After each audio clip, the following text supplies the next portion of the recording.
तरह की बीमारियां आएंगी, तो ये उसके आने के चिन्ह हैं, ये उसका आने का समय है।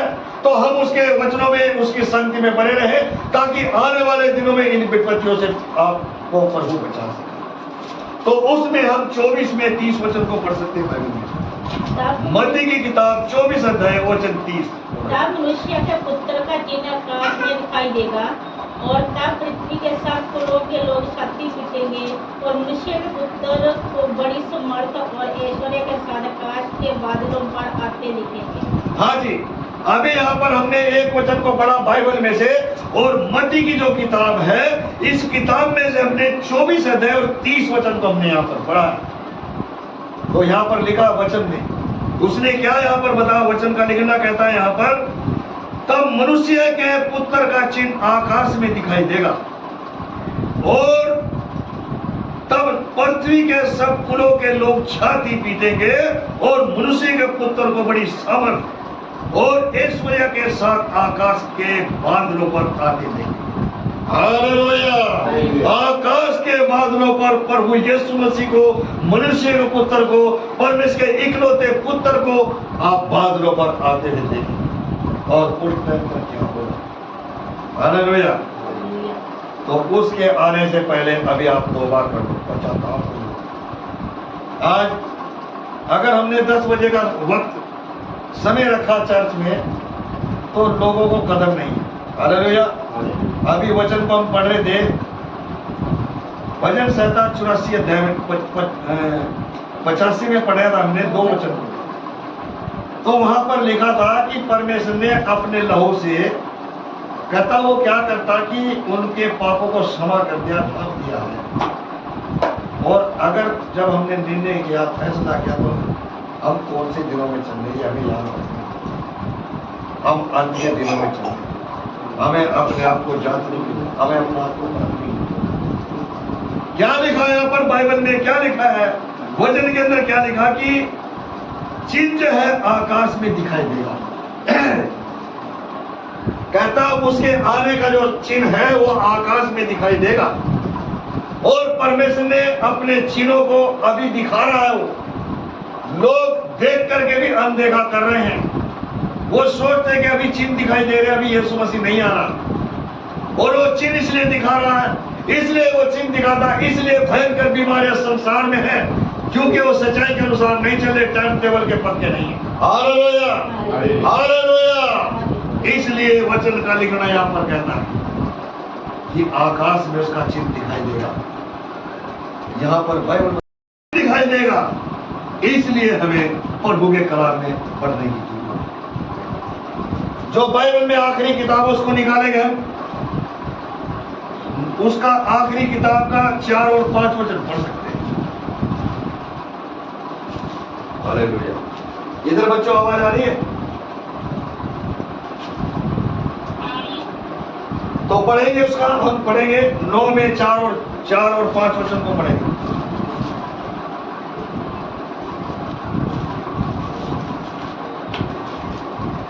प्रकाश वाक्य किताब 9 अध्याय उसका 4 और 5 वचन पढ़ेंगे। उसे कहा गया कि ना तो पृथ्वी की घास को, ना किसी हरियाली को, ना किसी के पेड़ को हानि पहुंचाए, केवल उस मनुष्य को हानि पहुंचाए जिनके माथे पर परमेश्वर की मोहर नहीं है। उन्हें लोगों को मार डालने का पात्र नहीं, पर 5 महीने तक पीड़ा देने का अधिकार दिया गया। हाँ जी, अभी यहाँ पर हमने 2 वचन पढ़ा बाइबल में, और परमेश्वर ने उनको आज्ञा दिया है, उनको सामर्थ दिया है, उनको ऑर्डर दे दिया है। कहता है यहाँ पर 4थे वचन में, यहाँ कहता है उनको ये आज्ञा, ये ऑर्डर दे दिया। यहाँ पर वो कहता है कि उसने कहा, उनसे कहा गया कि ना तो पृथ्वी की घास को, ना किसी हरियाली को, ना किसी पेड़ को हानि पहुंचाए, केवल उन मनुष्यों को हानि पहुंचाए जिनके माथे पर परमेश्वर की मोहर नहीं है। हालेलुया! कहता उन लोगों को हानि पहुंचाने की उनको आज्ञा दी गई है कि जिनके दिल में परमेश्वर का नाम नहीं है, जिनके माथे पर उसके हरियाली नहीं है, उनको 5 महीने तक सजा देने का ऑर्डर दिया गया। हालेलुया! और किन लोगों को दिया है? 3 वचन पढ़ो, किनको दिया? तीसरे वचन में लिखा है किनको आज्ञा दी गई है? उस धुएं में से जो पृथ्वी पर टिड्डियां निकली और उन्हें पृथ्वी की पिछोड़ की सी शक्ति दी गई।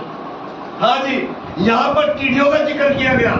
कहता उन टिड्डियों को ये आज्ञा दी गई है, न किसी पेड़ को हानि पहुंचाना है, न किसी घास को हानि पहुंचाना है, बल्कि उन इंसानों को, उन मनुष्यों को जिनके दिल में प्रभु का प्यार नहीं है, जिनके दिल में परमेश्वर नहीं है।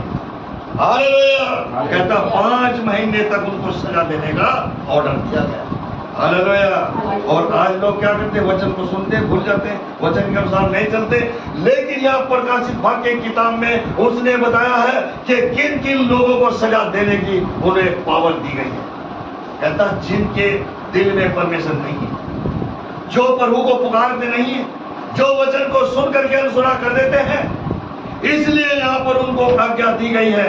यहाँ पर क्या लिखा? 5 वचन में पढ़ रहे थे, यहाँ पर लिखा था उन लोगों को मार डालने की तो नहीं, पर 5 महीने तक पीड़ा देने का अधिकार दिया गया। हालेलुया। 5 महीने तक कहता उनको पीड़ा देने का अधिकार दिया गया। और ऐसा उनको डंक मारा जाएगा जैसे बिच्छू के डंक से पीड़ा होती है, ऐसा डंक वो उनको मारेगी और वो मंजे पर तड़पते रहेंगे। आज बहुत सारे लोग कहते हैं जी हमारे शरीर से बीमारी नहीं जा रही, हमारे शरीर से रोग नहीं जा रहा। ये परमेश्वर का श्राप उन लोगों के ऊपर है जो वचन के अनुसार नहीं चलते।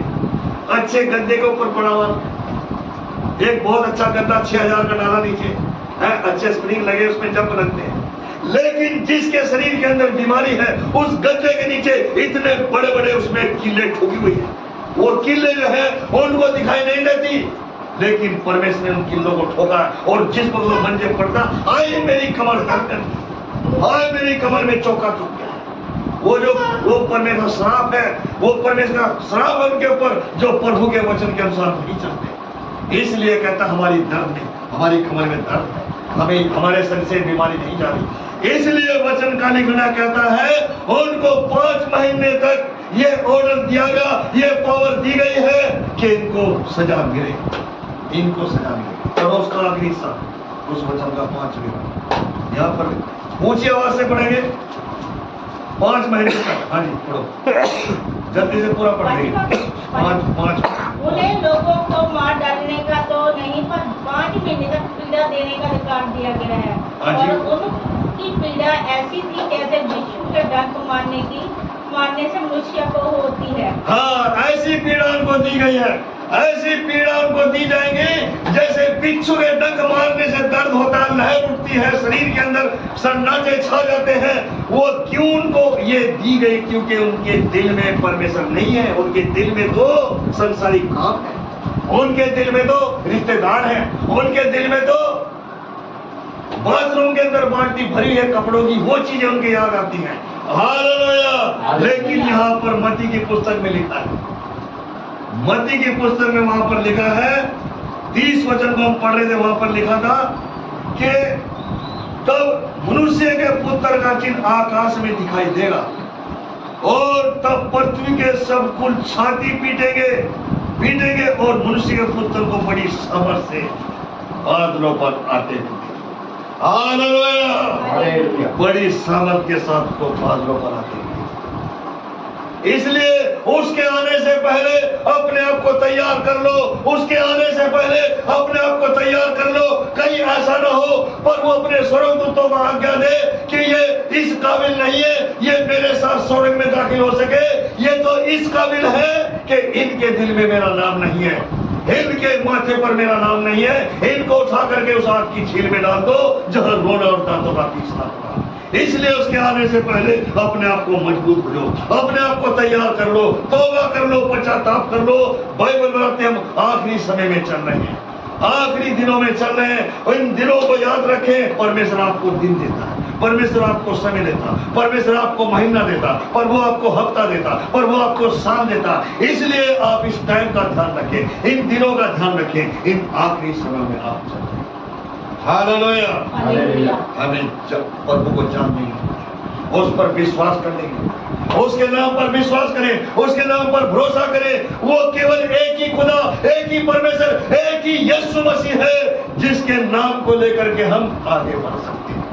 तो ही आपका उद्धार होगा, तो ही आपको शांति मिलेगी, तो ही आपको सुकून मिलेगा।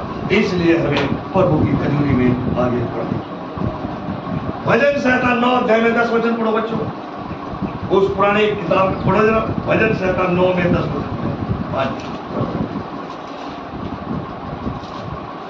भजन संहिता 90 अध्याय निकालेंगे बच्चों, 90 अध्याय और उसका 10 वचन। 90 अध्याय 10 वचन। हाँ पढ़ो। हमारी आयु के वर्ष 70 होते हैं और चाहे बल के कारण 80 वर्ष भी हो जाए तो भी उनका घमंड केवल कष्ट और शोक ही शोक है, क्योंकि वे जल्दी कट जाती है और हम जाते रहते हैं। देखो इस पुस्तक के अंदर बिल्कुल साफ मोटे मोटे शब्दों में लिखा है। इस पुस्तक के अंदर, इस बाइबल के अंदर मोटे मोटे शब्दों में लिखा, वचन में लिखा। यहाँ पर उसने साफ कह दिया, उम्र के विषय में यहाँ पर बताया। यहाँ पर कहता हमारी आयु के वर्ष 70 तो होते हैं और चाहे बल के कारण वह 80 भी हो जाए तो भी उनका घमंड केवल कष्ट और शोक। हालेलुया। कहता 80 भी हो सकते हैं लेकिन उनको खुशी और शांति नहीं मिलता, उनको आनंद नहीं मिलता। यहाँ पर बाइबल बताती है उनके अंदर क्या है, कष्ट ही कष्ट होता है। किसके लिए? उन लोगों के लिए जो प्रभु के वचन के अनुसार नहीं चलते, जो प्रभु के वचन को सुन करके उस पर अमल नहीं करते, प्रभु के वचन को सुन करके उसके अनुसार नहीं चलते। उनके विषय में यहाँ पर बताया गया कि उनके 70 तो होते हैं, बल के कारण 80 भी हो सकते हैं, लेकिन जो 80 हो गए कहते हो कष्ट के साथ ही बिताते। इसलिए वचन का लिखना यहाँ पर हमें सिखाता है। उसने यहाँ पर साफ उत्पत्ति की किताब में अगर हम देखते हैं, वहां पर उम्र 120 ठहराई गई इंसान की। कितनी उम्र ठहराई? 120। कितने दिनों में? हम पिछले दिनों में उत्पत्ति की किताब का अध्ययन कर रहे थे, अब निर्गमन की पुस्तक में चल रहे हैं। रात की जो मीटिंग है उसमें चल रहे हैं, तो वहां पर वचन को पिछले दिनों में पढ़ रहे थे। किसी को याद है हमने कहां पर पढ़ा था कि 120 साल की उम्र ठहराई है परमेश्वर, और 930 वर्ष की उम्र जो है वो आदम की हुई। उसके बाद लोगों की उम्र घटती क्यों चलेगी? इसलिए कि उन्होंने प्रभु को भूल गए, प्रभु के वचन को भूल गए, उसकी संगति करना छोड़ दिया और उसके चरणों में बैठ करके उसकी महिमा नहीं करते। अगर वो महिमा करते हैं तो अपने पैसों की महिमा करते हैं, अगर वो महिमा करते हैं अपने काम की महिमा करते हैं, अगर वो महिमा करते तो अपने रिश्तेदारों की महिमा करते हैं। इसलिए अगर हम पहला दर्जा परमेश्वर को दे सकते हैं तो उनकी उम्र बढ़ सकती है और उनकी उम्र पर वो बढ़ा सकता है, क्योंकि बाइबल में 120 साल की उम्र नियुक्त की गई है। 120 साल का इंसान होकर के क्यों नहीं मरता? इसलिए नहीं मरता क्योंकि वो प्रभु को भूल बैठा है, उसके दिल में प्रभु नहीं है, उसके माथे पर प्रभु का नाम नहीं है, उसके होठों पर परमेश्वर की तारीफ नहीं है, उसके मुंह में उसकी जीभ से उसकी महिमा नहीं होती। इसलिए इनकी उम्र कम होती जा रही है। कोई 60 का, कोई 65 का, कोई 70 का होकर के इंसान मर जाता है। क्यों मरता? वो कहता है ये तो भाई नशा करता तो मर गया, ये उल्टे सुल्टे काम करता था ये मर गया। लेकिन ये उनके गुनाहों, जो गुनाह करते हैं, जो गुनाह करते हैं और मानते नहीं है कि हमने गलती की है, इसलिए उनकी उम्र जो है बीमारी के कारण खत्म हो जाती है। बीमारी के कारण उनकी उम्र जो है खत्म हो जाती है। कोई एक्सीडेंट करके मर जाता है, कहता हो तो अच्छा खासा गया। ये शराब है, लोगों के ऊपर शराब है, धरती के ऊपर शराब। इसलिए वचन का लिखना यहाँ पर कहता है हमारी आयु के वर्ष 70 तो होते हैं और चाहे बल के कारण 80 भी हो जाए तो भी उनका घमंड केवल कष्ट और शोक है। वह जल्द कट जाती है और हम जाते रहते हैं। देखो कहता जल्दी कट जाते हैं और जल्दी हम जाते हैं। हालेलुया। और जो प्रभु की अगुवाई के अनुसार चलते हैं वचन के अनुसार चलते हैं, परमेश्वर उनकी उम्र को भी बढ़ाता है। इसलिए वचन का लिखना कहता है प्रभु आने वाला है, उसका चिन्ह आकाश में दिखाई देगा, उसके आने से पहले वचन के अनुसार चलो। अपने आप को मसीह ना कहो, अपने आप को ईसाई ना कहो। हमें मसीह में सही बनना है। सही का मतलब है सही बनना है। एक तो ईसाई क्यों बोलते हैं? ईसाई उनको बोलते हैं जो मसीह में सही नहीं चल रहे, और सही उसको बोलते हैं जो मसीह में सही चल रहे हैं। हालेलुया। इसलिए हमें प्रभु के वचन के अनुसार चलना है। वचन के अनुसार चलो, वचन के अनुसार चलो। मत्ती 21 अध्याय निकालो बच्चों, उसमें 18 वचन पढ़ेंगे थोड़ा देर। 21 में 18 और 19 दो वचन को पढ़ देंगे।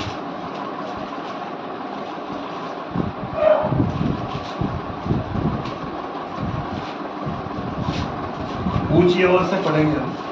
मैं तुमसे सच कहता हूँ, जो कुछ तुम पृथ्वी पर बांधोगे वह स्वर्ग में बांधेगा, और जो कुछ तुम पृथ्वी पर खोलोगे वह स्वर्ग में खुलेगा। फिर मैं तुमसे कहता हूँ कि यदि तुम में से 2 जन पृथ्वी पर किसी बात के लिए एक मन होकर उससे मांगे तो वह मेरे पिता की ओर से जो स्वर्ग में है उनके लिए हो जाएगी।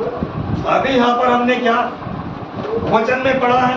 यहाँ पर कहता है कि जो प्रभु के चरणों में बैठ करके प्रार्थना करते हैं, तो उसने यहाँ पर क्लियर बता दिया।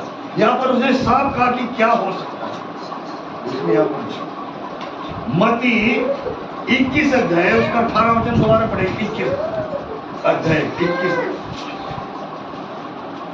भोर को जब वह नगर को लौट रहा था, हाँ जी, तो उसे भूख लगी, हाँ जी, और अंजीर का एक पेड़ सड़क के किनारे देखकर वह उसके पास गया, और पत्तों को छोड़ उसमें और कुछ न पाकर उससे कहा, अब से तुझ में फिर कभी फल ना लगे। और अंजीर का पेड़ तुरंत सूख गया। अभी यहाँ पर क्या लिखा? अभी प्रभु क्या चाहता, आप लोगों से क्या चाहता? यहाँ पर बाइबल बताती है कोई अगर बोले गवाही देने के लिए गवाही नहीं देती, मुंह नहीं खोलता। उसने क्या यहाँ पर बोला? उसको भूख थी, उसको भूख थी, उसको सचमुच भूख लगी थी। किसकी भूख लगी थी? उसको आत्मा की भूख थी। उसमें फल नहीं था, उसमें फल नहीं था। उसे खाना खाने की जरूरत नहीं थी, वो खुद को खुदा था। उसे पकवान खाने की जरूरत नहीं थी, वो खुद को खुदा था। वो पूरे संसार को खाने के लिए देता है। हालेलुया। उसको भूख की चीज की थी। भूख इसलिए थी कि जो प्रभु के बेटे बेटियां उनके अंदर फल लगे। हालेलुया। उनके अंदर गवाहियां हो, उनके अंदर फल लगे, ताकि प्रभु का नाम ऊंचा हो। लेकिन आज किनके अंदर फल लगे? किन लोगों के अंदर फल लगे? आज फल लग रहे, संसारी फल लग रहे हैं, संसार की काम के फल लगे। टाइम टेबल उनका सही नहीं हो रहा, ये फल लग रहा, ये फल कमा रहे लोग। लेकिन यहाँ पर वचन का लिखने कहता है कि जब उसको भूख लगी, वो ढूंढने के लिए गया। उसको भूख थी उन आत्माओं की जो शैतान के हाथ में पड़ी है, ताकि वो प्रभु की हजूरी में आए, वो प्रभु को जाने, वो प्रभु के नाम पर विश्वास करे, उनके दिल में प्रभु हो, उनके माथे पर प्रभु का नाम हो। ये भूख उसके अंदर है, ये प्यास उसके अंदर है। इसलिए अपने आप को सुधारो और बस यीशु में, ईसाई नहीं, यीशु मसीह में सही बन करके चलो। हालेलुया। यीशु मसीह में सही बन करके चलो, तो ही आप प्रभु के बेटे और बेटियां बनेंगे। और जब आकाश में इनका चिन्ह दिखाई देगा, तब वो अपने स्वर्गदूतों को आज्ञा देगा, ये प्रभु के प्रिय बेटे और बेटियां हैं, ये प्रभु के प्रिय बेटे और बेटियां हैं, जिन्होंने उसके नाम को अपने दिल में रखा है और उनके माथे पर उनका नाम है। तब वो स्वर्गदूतों को क्या देगा कि इनको उठा करके मेरे स्वर्ग राज्य के अंदर दाखिल करो। हालेलुया। आवाज नहीं आ रही, मेरी ज्यादा आ रही, बोले हालेलुया। तो इसलिए वचन का लिखना यहाँ पर कहता, फिर उसने वो 19 वचन में कहा, सड़क के किनारे अंजीर का एक पेड़ देखकर उसके पास गया। हालेलुया। क्यों गया वो उसके पास? इसलिए गया कि उसमें हो सकता कुछ मुझे मिल जाए। हालेलुया। उसमें कुछ वो मिल जाए। लेकिन यहाँ पर बाइबल बताती, पत्तों को छोड़ उसमें कुछ भी नहीं था। हालेलुया। आपके जीवन में पत्ते नहीं बल्कि आपके जीवन के अंदर फूल और कलियां भी लगनी चाहिए। और जब फूल लगेंगे, जब कलियां लगेंगी तो उनका फल बन जाएगा और वो फल खाने की योग्य होगा। हालेलुया। वो फल खाने की योग्य होगा। ये प्रभु यीशु मसीह के अंदर भूख थी। हालेलुया। तो इसलिए आप अपने आप को सुधारो, अपने आप को मसीह में मजबूत बनाओ। उसके आने से पहले आप तौबा कर लो, उसके आने से पहले आप पश्चाताप कर लो, ताकि उसका आसमान में चिन्ह दिखाई दे। और बाइबल बताती मनुष्य के पुत्र को आप बादलों पर आते हुए देखें, बादलों पर आप आते हुए देखें। ये वचन का लिखने वाला एक वचन पढ़ेंगे हम बाइबल में। दानियल की पुस्तक निकालेंगे, दानियल की पुस्तक निकालेंगे 9 अध्याय 4 और 3 और 4 वचन 4 और हम पढ़ेंगे 3 और 4 वचन। जिसको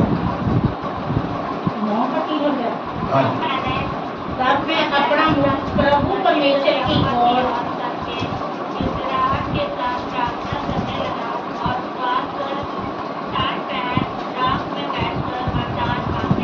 हाँ जी, अभी यहाँ पर हम दानियल से सीखेंगे।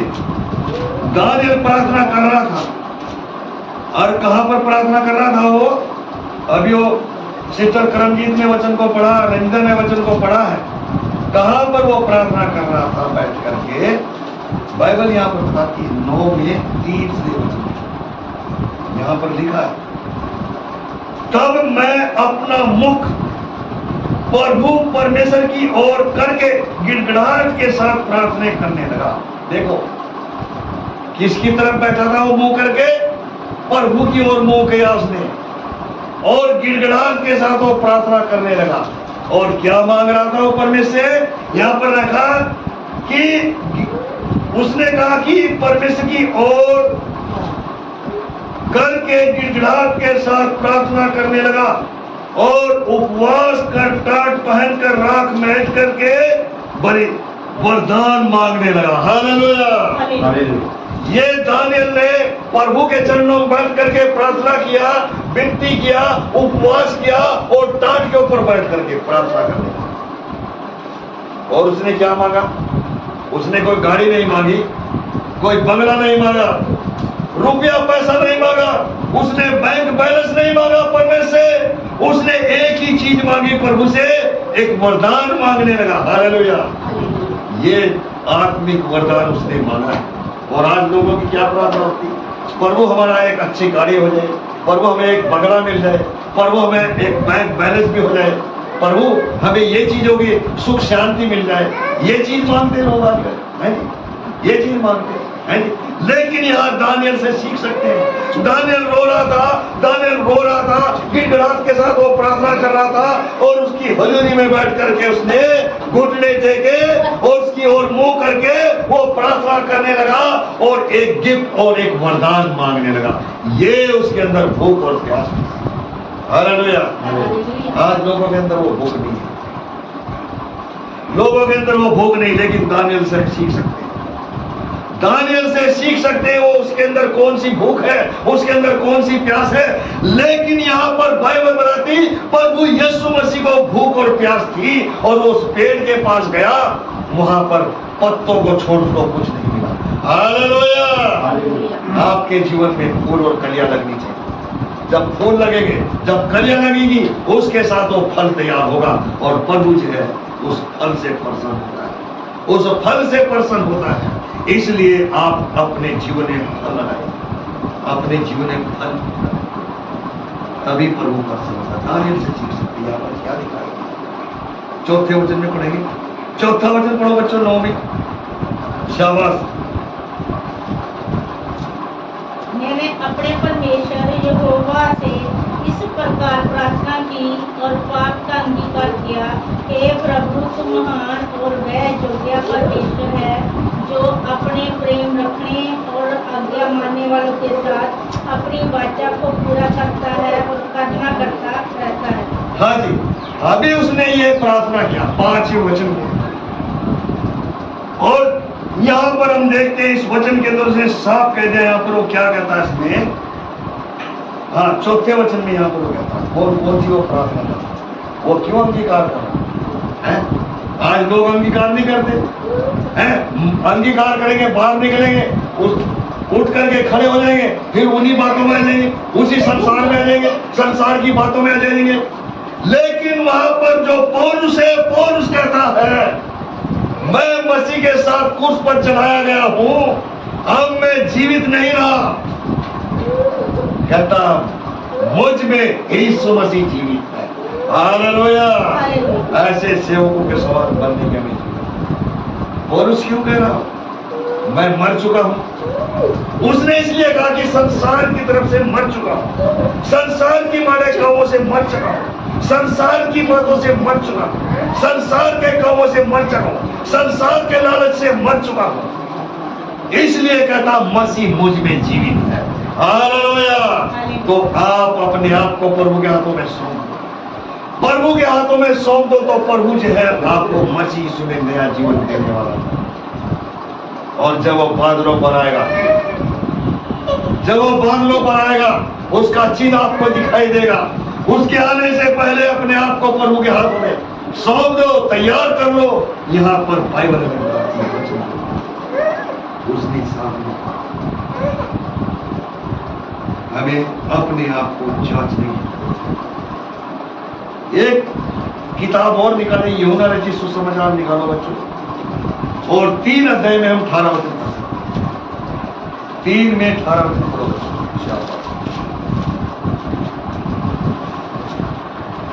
जो उस पर विश्वास करता है उस पर दंड की आज्ञा नहीं होती, परंतु जो उस पर विश्वास नहीं करता वह दोषी ठहरा चुका, इसलिए कि उसने परमेश्वर के इकलौते पुत्र के नाम पर विश्वास नहीं किया। हालेलुया। अब यहाँ पर उसने बताया, यहाँ पर उसने 18 वचन के अंदर यहाँ पर जो यूहन्ना है, ये क्यों इन बातों को बताता? यहाँ पर साफ कहता है, इसमें 18 वचन के अंदर उसने साफ कह दिया, यहाँ पर कहता है कि जो उस पर विश्वास करता है उस पर दंड की आज्ञा नहीं। देखो, परमेश्वर ने यहां पर वादा कर लिया, प्रभु यीशु मसीह ने यहां पर वादा किया, कहता जो प्रभु के नाम पर विश्वास करेगा, भरोसा करेगा, जिसके मन में यीशु मसीह का नाम होगा, जिसके माथे पर उसका नाम लिखा होगा, उसने यहां पर कहा उसके ऊपर दंड की आज्ञा नहीं। हालेलुया। उसके ऊपर ताना नहीं आए, उसको सजा नहीं मिलेगी। लेकिन यहाँ पर प्रभु यीशु मसीह ने अपने लोगों के लिए, अपने बेटे बेटियों के लिए ये वादा किया, जो प्रभु को पुकारते हैं, जो प्रभु के वचन के अनुसार चलते हैं, संसार की बातों से अपने आप को मार देते हैं, उनके विषय में कहा उनके ऊपर दंड की आज्ञा नहीं है। हालेलुया। उनके ऊपर दंड की आज्ञा नहीं। ये परमेश्वर ने वादा किया, ये प्रभु यीशु मसीह अपने लोगों के लिए वादा करता, उन लोगों के लिए वादा करता जो टाइम टेबल के पक्के होते हैं, जो वचन के अनुसार सही चलते हैं और जो अदल बदल के कामों में नहीं रहते हैं। इसीलिए वचन का लिखना कहता कि उन पर दंड की आज्ञा नहीं। हालेलुया। आज हमें अपने आप को उसके वचनों पर चलने की, उसके वचनों में चलने की हमें जरूरत है। इसलिए वचन का वहां दानियल प्रार्थना करता है और फिर पापों का अधिकार करता है। आज लोगों को शर्म लगती, तौबा करते, पश्चाताप करते, लेकिन यहाँ पर बाइबल रखती है कि उन पर दंड की आज्ञा नहीं, जिन्होंने तौबा कर, जिन्होंने पश्चाताप किया। और जो तौबा करके, पश्चाताप करके गलतियां करते, पाप करते, गुनाह करते हैं, उनके ऊपर ऐसी आज्ञा निकली है, ऐसी दंड की आज्ञा उनके ऊपर निकली है, और 5 महीने तक उनको पीड़ा झेलनी होगी। हालेलुया। और उनको टीढ़ियों को आज्ञा दी गई है कि इनको डक मारना, और ऐसा डक मारना जैसा बिच्छू के डक मारने से पीड़ा होती है। हालेलुया। इसलिए हमें अपने आप को तैयार करनी है। ये समझ में आ रही बातें? अगर समय में नहीं आ रही तो मैं शुरू से स्टार्ट कर दूंगा, फिर दोबारा शुरू से। आ रही है सबको? ऑनलाइन आ रही है सबको? ठीक है, माइक बंद कर लेना। आ रही है? तो पढ़ेंगे, अगला वचन पढ़ेंगे हम। व्यवस्था किताब निकालो बच्चों, पुराने नियम में व्यवस्था की पुस्तक है और 25 अध्याय में हम 8 वचन को पढ़ेंगे। 25 में 8 वचन को पढ़ेंगे। व्यवस्था की पुस्तक अध्याय 25 वचन 8 को पढ़ सकते हैं। और 7 विश्राम वर्ष अर्थात 7 गुना 7 वर्ष गिन लेना। 7 विश्राम वर्षों में वर्षों का यह समय 49 वर्ष होगा। अभी यहां पर हमने वचन को पढ़ा। यहां पुराने नियम के अंदर यहां पर हम देखते हैं इस वचन में उसने यहां पर क्या जुबली वर्ष है, जुबली वर्ष लिखा है यहां पर, है जी। अभी गुड फ्राइडे ईस्टर आएगा जी, हमने ईस्टर को गुड फ्राइडे को अपने घर में ही सजाना, हालेलुया। और लोग क्या करते हैं, कोई त्योहार आएगा सबसे पहले है जी बुश भी नहीं करेंगे वो, है जी, बुश भी नहीं करने के। मैं भी कभी कभी बुश नहीं करता है, तो बुश भी नहीं करने के क्या करेंगे, अपने आप को चमकाए, अपने घर को चमकाएंगे, है जी, अच्छे नए कपड़े पाएंगे प्रेस करके, है जी। तो यहाँ पर है जन्मदिन आ गया, अच्छे है जी, लड़ियां लगाएंगे, ये करेंगे वो करेंगे, घर को सजाएंगे, है क्या साल में एक ही बार हम घर को सजा सकते हैं? ईस्टर आ गया, गुड फ्राइडे आ गया, 25 दिसंबर आ गया, पाम संडे आ गया, क्या हम साल में एक ही बार इन चीजों को मान सकते हैं? नहीं, ऐसा नहीं होना चाहिए। आपके जीवन में ईस्टर, गुड फ्राइडे, 25 दिसंबर, पाम संडे, ये सारे त्योहार रोज आपके मन में, आपके हृदय में होने चाहिए। हालेलुया। तो यहाँ पर वचन का लिखा क्या, 7 विश्राम वर्ष अर्थात 7 गुना 7 साल वर्ष गिन लेना। इन बातों को पढ़ा, क्यों 7 गुना वर्ष गिन लेना, ये बातें यहाँ पुराने नियम के अंदर ये बातें, ये कानून लिखा हुआ, ये नियम लागू है, पुराने नियम। उसके बाद जब यीशु मसीह संसार में आए तो बाइबल यहाँ पर बताती नया जीवन जो है वहां पर प्रवेश, नया नई बातें, नई सुनती वहां पर शुरू यीशु मसीह हुआ। आज हम यहाँ पर देखते बाइबल के अंदर, हम देखते हैं बातें लिखी बाइबल के अंदर, वचन में लिखा है यहाँ पर क्या लिखा, क्यों लिखा है इन बातों को, यहाँ पर क्यों इन बातों को लिखा है यहाँ पर, फिर क्या करता है इसमें, एक आगे पढ़ेंगे 9 और 10 वचन, 2 पढ़ देंगे इसी का व्यवस्था में ऊंची आवाज से पढ़ेंगे। तब 7वें महीने के 10वें दिन को अर्थात प्रायश्चित के दिन जय जयकार करके महाशब्द का नरसिंगा अपने सारे देश में सब कहीं फुकवाना और उस 50वें वर्ष को पवित्र करके मनाना और देश के सारे निवासियों के लिए छुटकारे का प्रचार करना। वह वर्ष तुम्हारे यहाँ जुबली कहलाए, उसमें तुम अपनी अपनी निज भूमि और अपने अपने घराने में लौटने पाओगे। हाँ जी, ये उस दौरान की बातें जब प्रभु ने अपने लोगों को मिस्र देश से छुड़ाया। हालेलुया।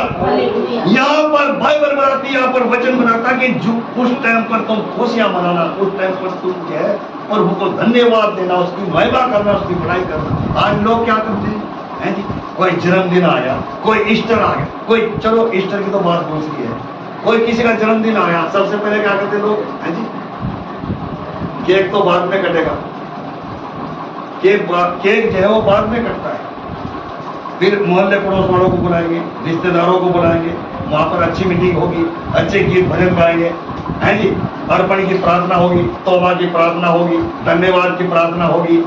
उसके साथ साथ फिर बाद में आमीन होने के बाद है जी, फिर लवली होगी, है जी, फिर उसमें पानी मिलाया जाएगा, और कहीं तो पानी भी नहीं मिलाते हैं।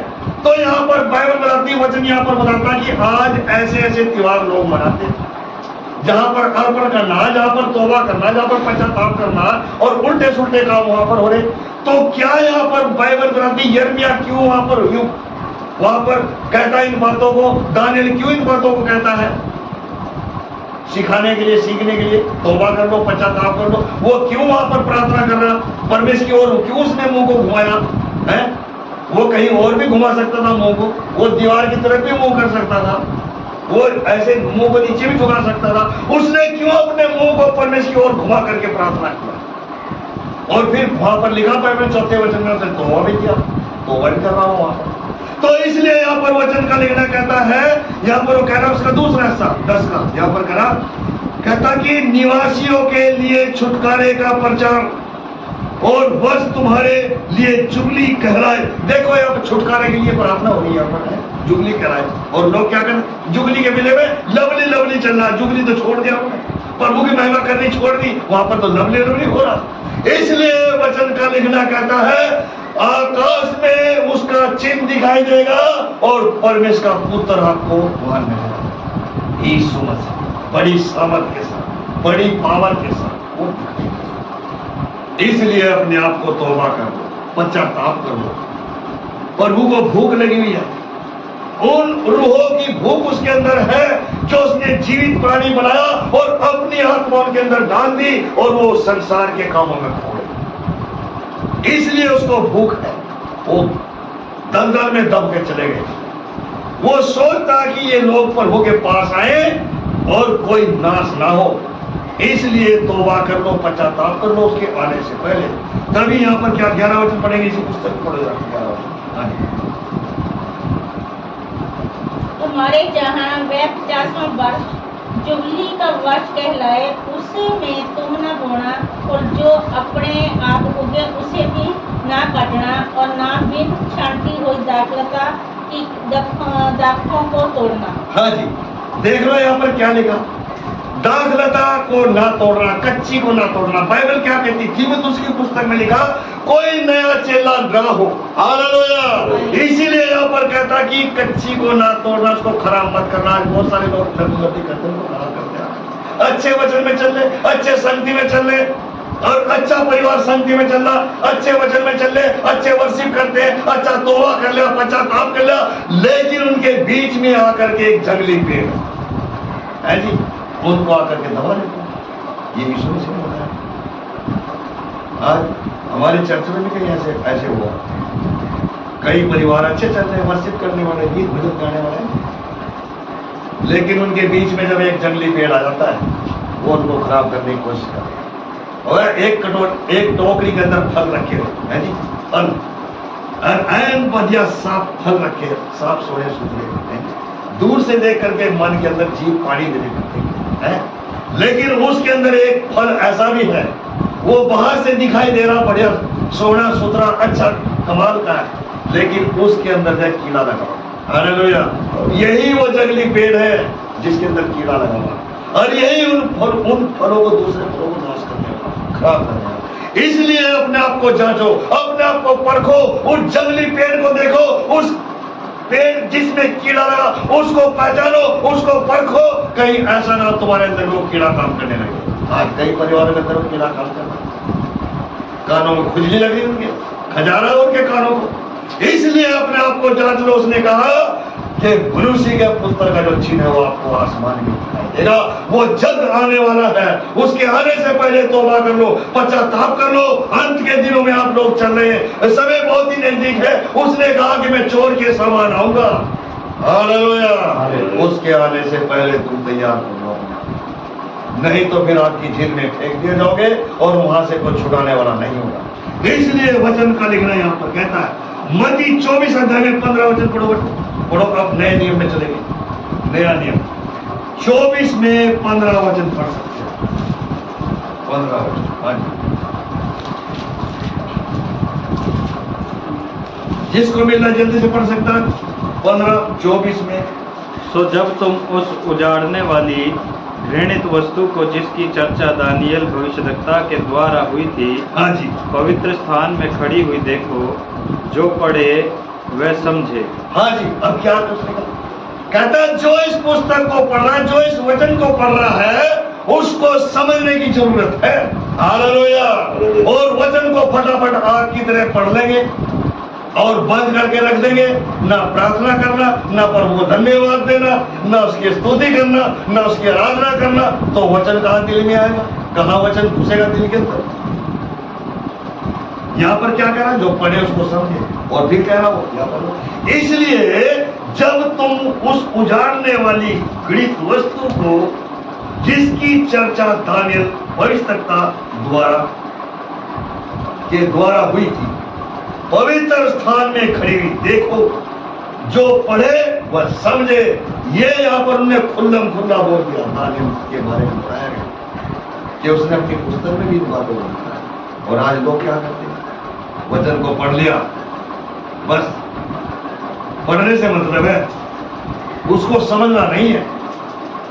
इसलिए खोजा कहता है कि जब तक मुझे कोई ना समझाएगा तो मैं कैसे समझूंगा। तब परमेश्वर ने वहां पर फिलिप्पुस को भेजा उसको समझाने के लिए। प्रेरितों की पुस्तक में यह वचन लिखा जो मैं आपको बता रहा हूं। और जब फिलिप्पुस ने उसको समझाया, वो समझ गया, और जब वो समझा तो चलते चलते रास्ते में जा रहे थे, और वहां पर रास्ते में एक नदी, एक टोपा आ गया। और तब खोजा कहता है जब यहाँ पर पानी भी है, यहाँ तालाब भी है, तो मुझे बपतिस्मा लेने से कौन रोक सकता है। फिलिप्पुस ने उसको कहा, अगर तू पूरे मन से विश्वास करता है यीशु मसीह परमेश्वर का पुत्र है, तो बपतिस्मा ले सकता, तुझे कोई नहीं रोक सकता। हालेलुया। आज आपको आत्मा का बपतिस्मा लेने की जरूरत है। हालेलुया। पानी का बपतिस्मा ले लिया तो पवित्र आत्मा का बपतिस्मा भी लेना जरूरी है। जिसके पास आत्मा है उसके पास जीवन है, जिसके पास पवित्र आत्मा नहीं उसके पास जीवन नहीं। हालेलुया। इसलिए अपने आप को मसीह के लिए तैयार करो, यीशु मसीह के लिए तैयार करो, और जो तैयार करेगा वो बादलों पर उठाया जाएगा। हालेलुया। उसके आने से वो स्वर्गदूतों को जब वो आएगा, अपने स्वर्गदूतों को आज्ञा देगा, ये उसके पवित्र बेटे बेटियां जिन्होंने अपने जीवन को यीशु मसीह के हाथों में सौंप दिया, संसार से अपने आप को खत्म कर दिया, संसार से अपने आप को मार दिया, और मसीह यीशु के लिए ये अपने आप को तैयार किया है। तो इसलिए यहाँ पर बाइबल बताती वचन को पढ़ना, उसको समझना भी जरूरी है। अगर समझ नहीं सकते तो कॉल करके पूछ सकते, ये वचन हमें समझ नहीं आया। हालेलुया। लेकिन शर्म लगती है, शर्म लगती है, फिर क्या? एक वचन और पढ़े, दानियल की पुस्तक निकालो 11 में 31 वचन, 11 में 31 वचन पढ़ेंगे दानियल में। अब पुराने नियम में 11 अध्याय वचन 31। तब उसके सहायक खड़े होकर दृढ़ पवित्र स्थान को अपवित्र करेंगे और नित्य होम बलि को बंद करेंगे। वे उस घृणित वस्तु को खड़ा करेंगे जो उजाड़ कर देती है। हाँ जी। अब यहाँ पर क्या हो रहा है, यहाँ पर है जी, जो अच्छे मसीह में चलते चलते क्या हो जाता है, वहां पर वो फिर बिगड़ जाते हैं, वो बिगड़ जाते हैं। तो यहाँ पर कहते हैं उस घृणित वस्तु को उठा करके खड़ी। हालेलुया। और एक दूसरे को देख करके रंग चढ़ जाता है। क्यों चढ़ता? उनको चढ़ता है जिनके कानों को खुली होती है, जिनको वचन काटता है। इसलिए अपने आप को जांचे, अपने आप को परखे। यहाँ पर बाइबल बताती कि उसको भूख लगी और पत्तों के सिवा को कुछ नहीं। अपना विश्वास मजबूत करें और आप फल लाने के काबिल बनो। आप गवाही दो लोगों के बीच में, ताकि तुम प्रभु को पसंद आए और प्रभु आपको ग्रहण करे। ये प्रभु के बेटियों के लिए, इसलिए वचन का लिखना यहाँ पर कहता है। और इसी पुस्तक में 12 अध्याय निकालो, उसका 11 और 12 वचन पढ़ो बच्चों। इसी पुस्तक में दानियल में पढ़ो 12 में 11 और 12 वचन पढ़ो। जब से नित्य होम बलि उठाई जाएगी, वह घिनौनी वस्तु जो उजाड़ करा देती है स्थापित की जाएगी। तब से 1290 दिन बीतेंगे। क्या ही धन्य वह जो धीरे धर के 1335 दिन के अंत तक भी पहुँचे।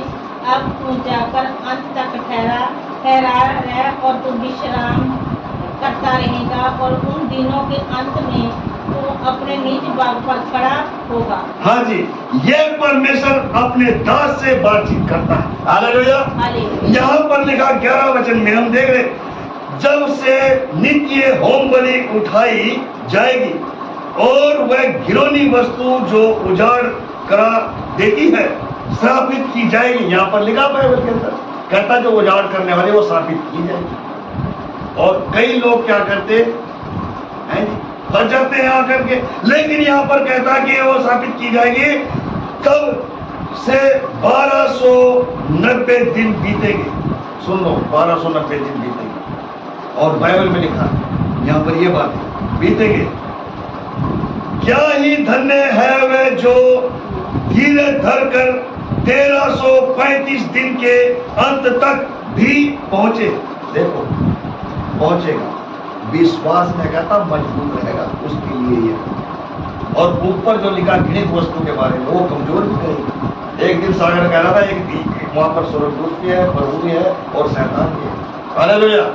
और शैतान किनके बीच में? वहां पर जो इस घृणित वस्तु को जगा देते हैं, वो ढूंढता रहता है यही वो चीज। इसलिए यहाँ पर क्या कहते हैं वचन में, अब तू जाकर अंत तक ठहरा रहे, अंत तक विश्वास में निर्भय कर, ये उसने। और फिर और तू विश्राम करता रहे, और इन दिनों के अंत में तू अपने निज भाग पर खड़ा होगा। हालेलुया। कहता जब वो अंत के दिनों में कहता तू निज भाग में खड़ा होने पाएगा। ये परमेश्वर का वादा है अपने लोगों के लिए। पुराने नियम के अंदर भी कहता है और मत्ती की पुस्तक में भी कहता है कि अंत तक वहां पर खड़ा रहेगा। जो वहां पर पहुंचना चाहते हैं तो अपने पापों से तौबा कर लो। वो उसके आने से पहले जब बादलों पर चिन्ह दिखाई दे, उसके आने से पहले आज से अभी से तौबा करो और पश्चाताप करो, ताकि तुम वहां तक पहुंचाए। हालेलुया। इसलिए अंत के दिनों में आप लोग चल रहे हो तो अपने आप को जानो, अपने आप को प्रभु के हाथ में सौंपो। आज इस संसार में झूठे लोग भी बहुत सारे हैं। पढ़ो 24 अध्याय में 24 वचन मत्ती की किताब पढ़ो, आगे हम देखेंगे। मत्ती 24 में 24 और 25 वचन को पढ़ो। शाबाश। बातें समझ में आ रही, वचन समझ में आ रहा है? अगर समझ में नहीं आ रहा तो बता देना भाई, जानने को भी समझ में आ गया है। क्योंकि झूठे मसीह को झूठे भविष्यवक्ता खड़े होंगे, बड़े चिन्ह और अद्भुत काम दिखाएंगे कि यदि हो सके तो चुनो हो तो भी भरमा देंगे। हाँ, अभी यहाँ पर क्या लिखा? कहता कि बहुत से झूठे मसीह उठ खड़े होंगे। हालेलुया। तो इसलिए वचन का लिखना कहता है अपने आप को वचनों में संगति भक्ति के अंदर अपने आप को मजबूत बनाए रखो। इसलिए वचन का लिखना कहता है कि अपने आप को जब आप प्रार्थना में रहोगे, जब आप संगति में रहोगे और प्रभु के नाम को अपने दिल में रखोगे, तो वचन का लिखने वाला यहाँ पर कह रहा है कि उनसे आप सावधान रहना। हालेलुया। उनके जीवन में क्या वो वहां पर जो बता रहा था मैं कि वहां प्रभु भी है और शैतान। इसलिए उस शैतान को मौका मत दो और प्रभु को मौका दो। प्रभु को अपने दिल में बुलाओ और उसको हर समय याद रखो। हालेलुया। तब यहाँ पर वचन का लिखना कह रहा है। और एक वचन और पढ़ दो बच्चों, 25 वचन पढ़ देंगे। क्या बात, ऊंची आवाज से पढ़ेंगे। देखो मैंने पहले से तुम से ये सब कुछ कह दिया है। देखो वो कह रहा कि ये बातें मैंने तुम्हें पहले सिखा दी थी, पहले समझा दी थी। उसके बाद प्रभु ने अपने सेवकों को, अपने दासों को खड़ा किया है। और जिनको प्रभु खड़ा करता है उनके जो है शब्द अपने मुंह से नहीं होते। उनके जो वचन है वो बाइबल में से होते हैं और आत्मा की अगुवाई के अनुसार होते हैं। इसलिए यहाँ पर कहता है ये बातें मैंने पहले तुम्हें सिखा दी थी, पहले तुम्हें बता दी थी, और आप भी इन बातों को सुनते आ रहे, तो समझो कि वचन हमें क्या है। इसलिए अंत के दिनों में चलने, अपने खुदा को मानो, अपने प्रभु को पर विश्वास करो, उसके नाम पर भरोसा करो। यहाँ पर बाइबल को उसका चिन्ह जब आसमान में दिखाई देगा और वो बड़ी सामर्थ के साथ आएगा, बड़ी पावर के साथ आएगा और बड़ी सामर्थ के साथ आएगा। इसलिए वो दोबारा आने वाला है। अपने आप को तैयार कर लो, अपने आप को मजबूत बना लो, ताकि तुम्हें कोई हिला ना सके। हालेलुया। उसने कहा कि बहुत सारे लोग आएंगे कमजोर करने के लिए, बहुत सारे लोग आएंगे कमजोर करने के लिए। वो मीठी मीठी बातें बताएंगे, वो मीठी मीठी बातें बताएंगे, पर अपने आप को जांचो, अपने आप को परखो। जो आपको अच्छे वचन लग रहे तो उनको ग्रहण करो, अगर आपको अच्छे नहीं लग रहे उनको एक कान से सुन करके एक दूसरे से निकाल दो। जो तुम्हारे मतलब ना उसको रखो, नहीं तो बांध। हालेलुया। इसलिए आप मसीह यीशु में मजबूत बने रहो और शांति पाओ, ताकि प्रभु आपके जीवन में कार्य कर सके। जब वो बादलों पर आए तो आपको वो अपने साथ स्वर्ग में ले। ये बातें आज हमने बाइबल में सीखी है। प्रभु आपको आशीष दे, बरकत दे, और इन वचनों के द्वारा प्रभु आप सबको आशीष दे। हालेलुया।